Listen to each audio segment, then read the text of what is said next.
الحمد لله وكفى وسلام على عباده الذين اصطفى أما بعد فأعوذ بالله من الشيطان الرجيم بسم الله الرحمن الرحيم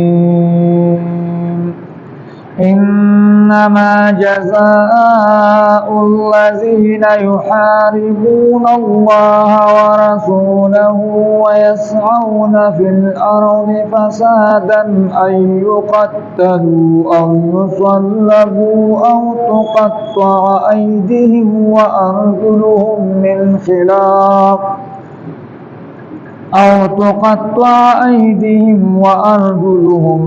خلاف أو ينفوا من الأرض ذلك لهم خزي في الدنيا ولهم في الآخرة عذاب عظيم. شپږمه سپاره ده سورة مائده او 33 نمبر آیت دی. مخکینو آیاتونو کې الله جل شانه او فرمایل چاچی یو کس ته ژوند ورکو گویا چې د ټول خلقو ته ژوند ورکو، او چاچی یو کس یو نفس قتل کو بغیر د قتل د نفس نه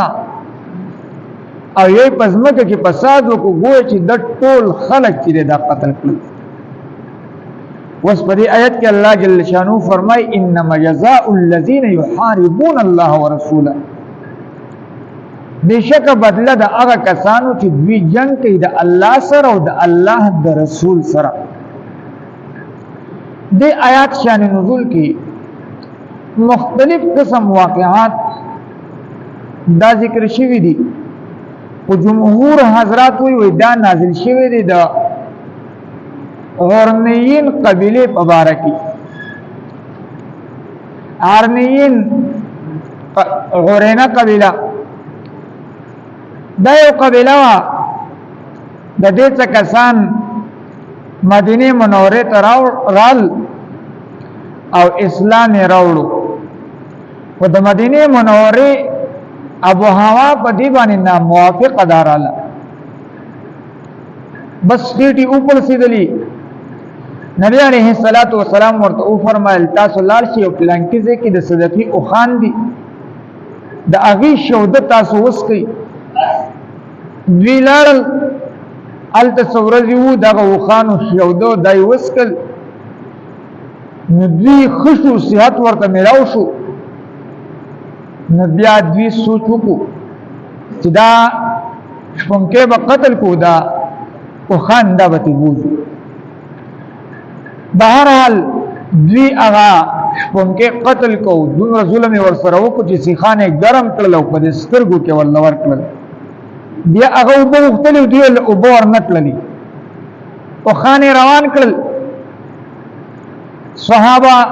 کرام رضی الله تعالی عنهم اجمعین ته فتح ولګیدا،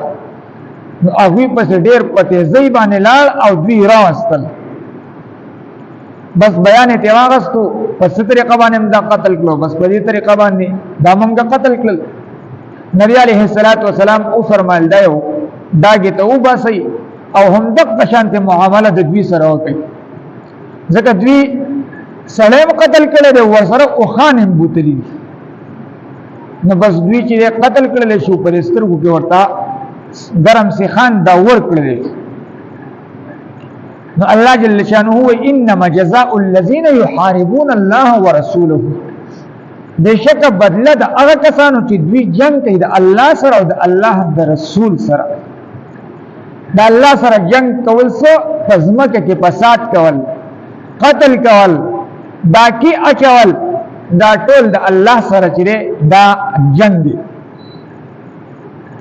ورسوله د الله د رسول سره جنگ کول.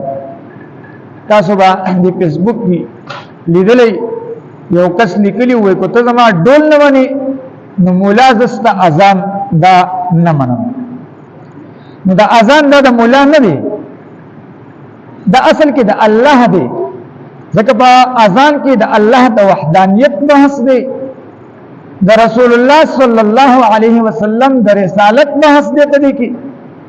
نو چې اذان نه مني نو الله نه مني، د الله رسول نه مني، نو لاړې کافر شوي. نو مولا به کې سړي نو مولا اذان نه دی بلکې دا د الله اذان دی، د الله حکم دی، د الله د رسول چې دی دا حکم دی.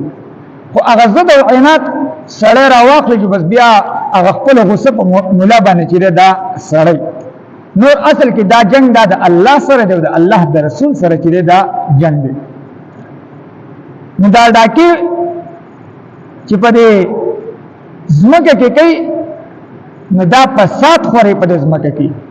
دا د الله سره جنگ دی او د الله د رسول سره چې دی جنگ دی. مراد دلته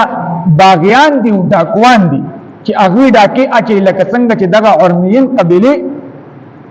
دا کسان هغه شپونکیم قتل کو او هغه خانم چې دا بوتل یعنی ډاکې واچولا ويسعون او دوی فساد کوي په الارض پزمکه کې اي يقتلوا دوی دې قتل کړل شي او يصلبوا یا دوی په سولې کړل شي او تقطع ايديهم وارجلهم یا دې کټ کړل شي د دوی لاسونه او د دوی خپې. دلته مختلف قسم سزاګانې ذکر کړل شي. اوس یو ډاکو دی هغه صرف قتل وکي او مال د چانه وانخلي نو دا دې قتل کړل شي. اوس یو ډاکو هغه د چانه مالم واخلي سرم قتل کی نو او يصلب دا دې په سولې کړل شي، دا ولې په سولې کړل شي ورسته چې دا قتل کړل شي. او یو ډاکو دی هغه څوک قتل نکي خو مال واخلي غلا وکي نو د دې د خپې او لاسونه د بدل چې د عدل بدل کټ کړل شي، لکه خیلاس د خپا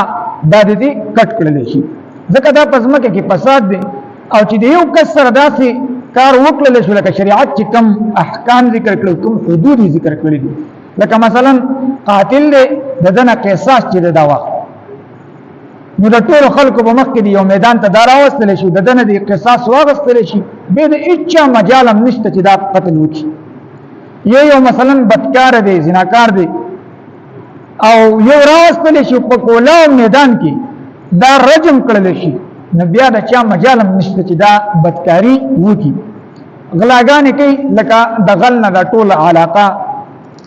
دا چې هغه په سرور کې ولاړ خلک په امن کې نه نو چې د یو غل نه لاس کټ کړل شو خپل کټ کړل شو نو آینده لپاره ډیر چا مجالم نشته چې دا غلا وکړي. نو شریعت دا ډیر زیات په دې سره دا حدود ته مقرر کړی دی په دې سره امن راځي.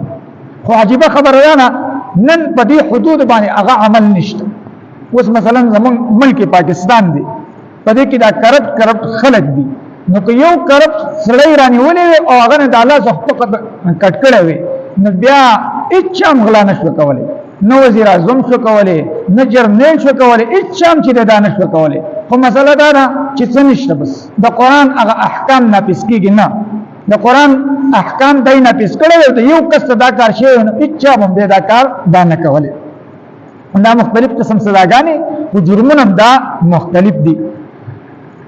نو اي يقتلوا دوی قتل کړل شي او يصلبوا یاري په سولې کړل شي. یو سړی هغه مال ما غسته سړی هم قتل کړل دی په سولې کړل شي او تقطع ايديهم وارجلهم او یاري کټل شي د دوی لاسونه او د دوی خپې من خلاف عدل بدل دا هغه چې صرف مال اغسته او سړی نه قتل کړي او ينفوا من الارض او یا د دوی جلاوطن کړل شي د ځمکې نه. دا یو سړی دی نه مال اغسته دی او نه سړی قتل کړي دی بلکې اسی يرول دي مثلا بوړي ورته راکودل دي يرول دي نو دا چې سړی دی جلاوطن کړل شي. امام اعظم ابو حنیفه رحم الله وی د دې عام ځمکې نه دی اوچت کړل شي جیل ته دا واچول شي چې سبال بیا دا شکار دا نه کوي. امام شافعي رحم الله وی نه د دې خپل علاقې نه دی جلاوطن کړل شي بل ځای ته چې دا وشړل شي.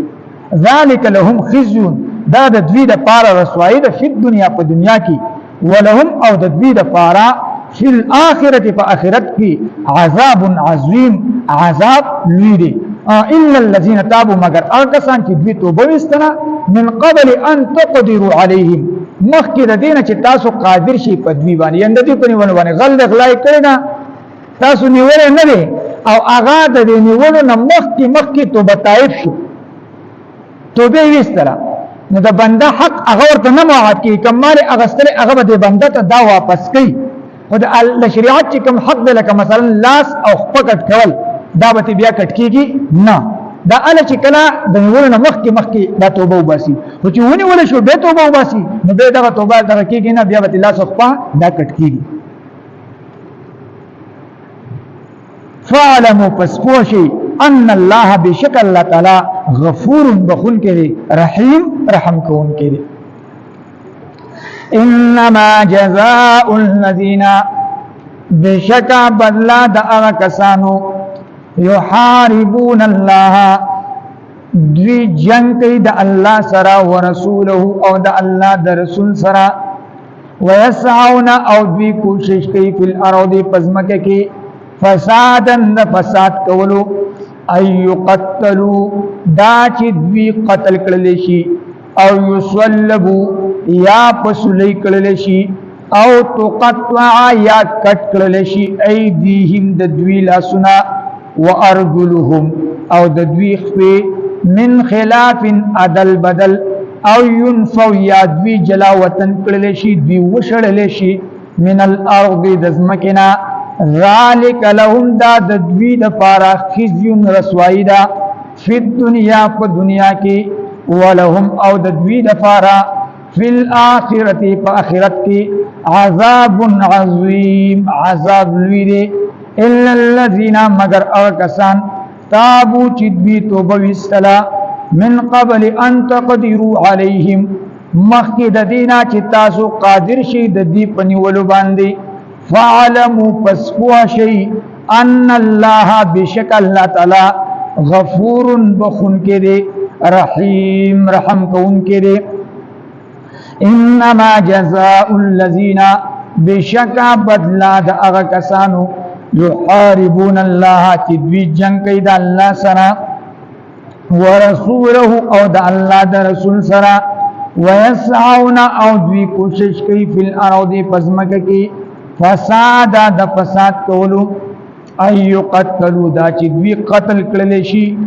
او يصلبوا یا دوی پسلی کړل شي او تقطع ايديهم یا کټ کړل شي د دوی لاسونه وارجلهم او د دوی خپې من خلاف عدل بدل او ينفوا یا دوی جلا وطن کړل شي من الارض دزمکنا ذلك لهم خزي دا د دوی لپاره رسوایی دا فی الدنیا په دنیا کې ولهم او د دوی لپاره فی الاخرته په آخرت کې عذاب عظیم عذاب لوی دی الا الذين مگر هغه کسان تابو چې دوی توبه وستلا من قبل ان تقدروا مخکې د دینه چې تاسو قادر شئ علیهم د دوی په نیولو باندې فعلموا پس تاسو پوه شئ ان الله بشک الله تعالی غفور بخون کې رحیم رحم کون کې واخر دعوانا الحمدلله رب العالمین الله السمیع السمار په جانب فرفر د عمل کولو توفیق راکړي دنیا او آخرت خیرونه راکړي الله خوشالیان راکړي د غمونو مصیبتونو تکلیفونو نه محفوظ کړي الله اسلامي قانون زموږ په ملک کې نافذ کړي د قران قانون چې دغه نافذ کړي په دې کې د عام مسلمانانو د ټولو خلکو خیر دی الله اسلامي قانون چې دغه نافذ کړي الله د کفر قانون نه الله د انګریزي قانون نه الله موږ خلاص کړي الله خپل رحم کرم فضل الله باندې وکړي خپل قهر د غضب د غصې نه محفوظ کړي وصلی الله تعالی علی خیر خلق محمد و علیه